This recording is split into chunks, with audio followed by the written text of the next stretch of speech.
Des scientifiques américains se sont intéressés à la manière dont les bébés, dont les petits-enfants apprennent à marcher. Pendant des heures, ils ont filmé des milliers d'enfants pour regarder comment ils s'y prennent pour faire du quatre pattes, accrocher un meuble, aller vers une personne, faire un premier pas et petit à petit savoir marcher.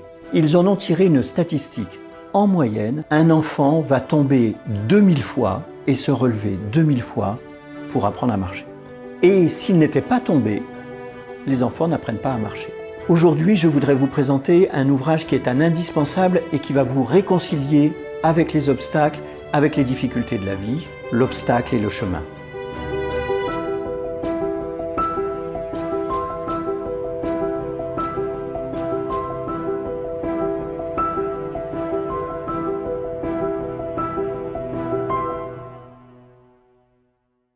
Bonjour à tous et bienvenue dans ce nouvel épisode. Je m'appelle Patrick Dugois, je suis résilient depuis très longtemps et je partage mes connaissances et mon expérience de la résilience sur cette chaîne pour soutenir, aider, inspirer tous ceux qui veulent s'en sortir ou connaître une vie meilleure. Si vous appréciez mes vidéos, vérifiez que vous êtes bien abonné à la chaîne. Vous êtes de plus en plus nombreux et ça me fait vraiment plaisir. Je vous présente aujourd'hui un livre indispensable pour développer votre résilience, un livre de Ryan Holiday qui s'appelle L'obstacle et le chemin. Ryan Holiday est un expert en communication, un expert en marketing.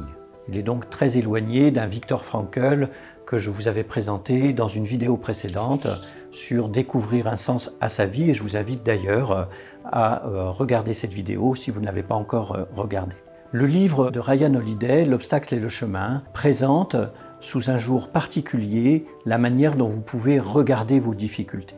Pour commencer, laissez-moi vous lire une histoire. On raconte une légende zen à propos d'un roi dont les sujets étaient devenus fainéants. Mécontent de leur paresse, il voulait leur donner une leçon. Son plan était très simple. Placer un gros rocher au milieu de la route qui bloquerait l'entrée de la cité, puis observer leur réaction. Comment les sujets allaient-ils réagir? Allaient-ils s'unir pour ôter le rocher? Allait-il se décourager et rebrousser chemin? De plus en plus déçu, le roi regarda ses sujets arriver devant l'obstacle et rebrousser chemin. Au mieux, certains essayèrent sans conviction de retirer le rocher avant d'abandonner. Ils étaient nombreux à se plaindre, maudissant le roi ou la malchance, ou encore déplorant l'inconvénient, mais aucun ne prit vraiment les choses en main. Au bout de plusieurs jours, un paysan qui se rendait en ville arriva devant le rocher. Il ne rebroussa pas chemin. Au contraire, il tenta de toutes ses forces de l'ôter de la route. Puis il eut une idée, trouver dans la forêt un objet qui pourrait lui servir de levier. De retour devant le rocher, il utilisa une grosse branche qu'il avait taillée pour dégager la route. Sous le rocher se trouvait une bourse remplie de pièces d'or et un message du roi disant « L'obstacle sur le chemin ouvre la voie. N'oubliez jamais, dans chaque obstacle se cache une chance d'améliorer notre condition. » C'est par ce conte zen que Ryan Holiday démarre son ouvrage. Et avec une idée simple, mais en même temps une idée importante, c'est que derrière chaque obstacle qui se place sur votre route se trouve en réalité un trésor. Cette manière de regarder les choses, c'est tout le livre de Ryan Holiday. Il va, pendant ce livre, essentiellement éduquer le lecteur pour qu'il puisse, à chaque fois qu'il rencontre un obstacle, faire autrement et ne plus être victime de ses difficultés. Pour faire ça, Ryan Holiday propose 3 disciplines, 3 grandes disciplines. La première discipline qu'il propose, c'est la discipline de la perception. Qu'est-ce qu'il veut dire par là? Il veut dire simplement que dans la plupart de nos obstacles, la réelle difficulté, c'est de pouvoir les regarder autrement. Et pour faire ça, il propose toute une série d'outils, de techniques qui vont vous permettre de percevoir toutes les difficultés que vous avez sur votre chemin autrement. Par exemple, il insiste beaucoup sur l'histoire de Rockefeller. Rockefeller, dans les années 30, va commencer à construire sa fortune dans le secteur de l'exploitation pétrolière. Et dans un moment où il y a beaucoup de tumulte, où il y a la crise économique, où certains cherchent à investir, d'autres paniquent, Rockefeller va se distinguer par son très grand calme. Et ce calme, cette manière de rester serein quoi qu'il arrive, de ne pas s'emballer dans des investissements, mais de ne pas non plus rater des investissements quand tout le monde a peur, eh bien cette manière-là, cette lucidité particulière va lui permettre de faire fortune. De la même manière, il propose de faire très attention à gérer nos émotions. Pourquoi? Parce que lorsque nous rencontrons une difficulté, tout de suite des émotions négatives se mettent en place, un sentiment de victimisation qui va nous faire perdre la lucidité. Toute la première partie du livre est consacrée donc à gérer les émotions et à des techniques qui vont permettre de faire en sorte que votre manière de percevoir les difficultés devienne différente et que vous puissiez voir le trésor dans chaque difficulté.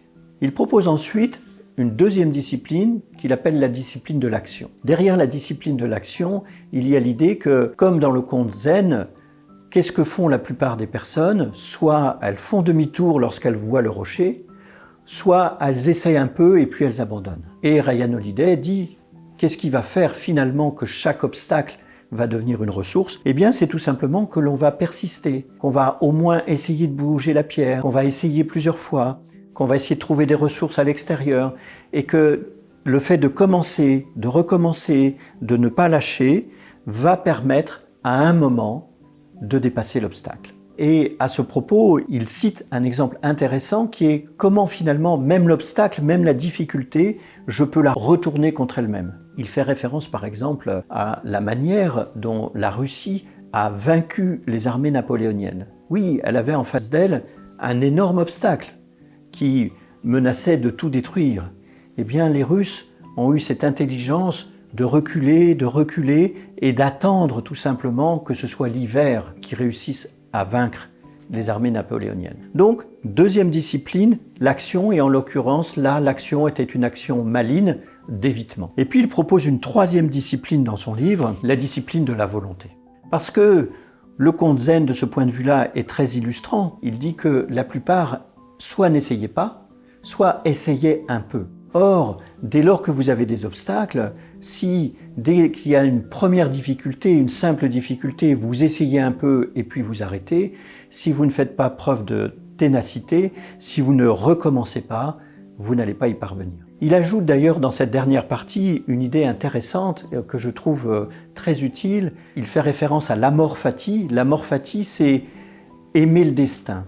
C'est aimer ce qui est, aimer ce qui nous arrive.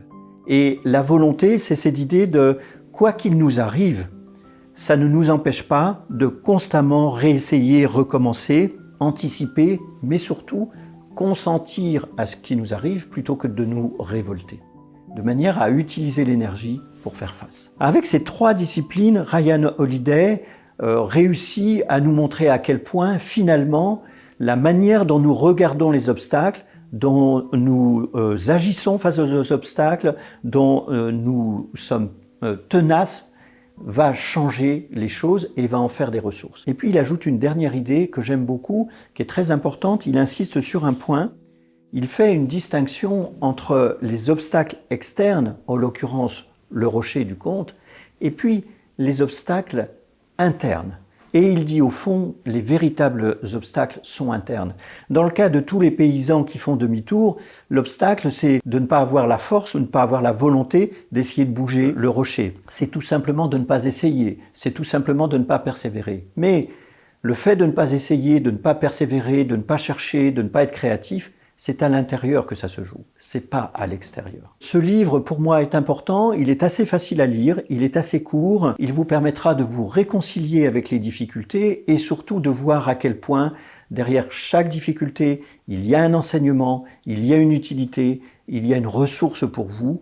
Et vous le voyez bien, si vous arrivez à vous dire « vive les difficultés » puisque les difficultés sont des ressources, alors votre vie sera bien meilleure. J'espère que cette vidéo vous a plu, qu'elle vous a intéressé, qu'elle vous sera utile, qu'elle vous permettra d'avancer sur le chemin. Et je vous dis à très bientôt pour un nouvel épisode.